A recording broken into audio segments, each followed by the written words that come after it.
అందరికీ నమస్కారం అండి. మా గురువు గారు సుకుమార్ గారికి సార్ థ్యాంక్ యూ సార్ వచ్చినందుకు. ఏం మాట్లాడడానికి ఏమీ లేదండి, సింపుల్గా చెప్పేస్తాను. ఏప్రిల్ 30ని రానందుకు క్షమించండి, జూన్ 4న వస్తున్నందుకు ఆశీర్వదించండి. Thank you so much. Peddi చాలా కమర్షియల్గా ఎమోషనల్ రైడ్ సతీష్ గారు చెప్పినట్టు మీ అందరి హృదయాలకి చాలా దగ్గరగా ఉంటాడు పెద్దిగాడు.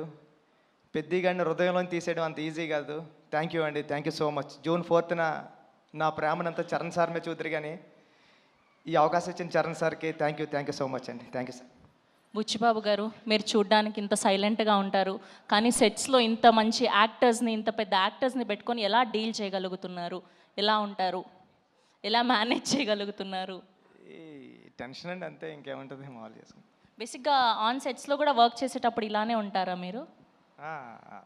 ఇక్కడ అంతేండి, అక్కడ అంతేండి. సుకుమార్ గారిని అడగాలి సార్, ఇలానే ఉంటారా ఆయన సెట్స్లో కూడా, వర్క్ చేసేటప్పుడు కూడా ఇంతే వినయంగా?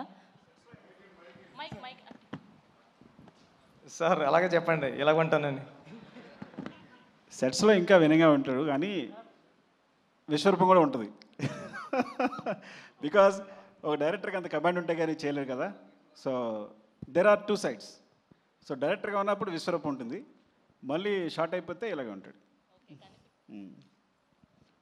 కనిపించని నాలుగో సింహం, రెండో సింహం లాగా సెట్స్లో వేరే బుచ్చిబాబు గారు కనిపిస్తారనమాట.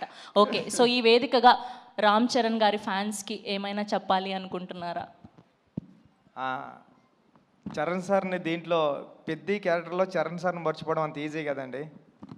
చాలా అంటే చాలా మీరు ఇష్టపడిపోతారు పెద్ద క్యారెక్టర్ని. థ్యాంక్ యూ అండి, థ్యాంక్ యూ సో మచ్.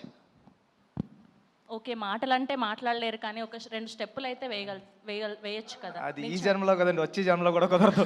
కాదండి, ఈ మధ్య డైరెక్టర్లు భారీగా స్టెప్పులు వేసేసి సినిమాని ప్రమోట్ చేస్తున్నారు, మనం కూడా ఎందుకు ట్రై చేయకూడదు చెప్పండి. ఈ స్టెప్పులు వేస్తానండి. Thank you. అయ్యయ్యో.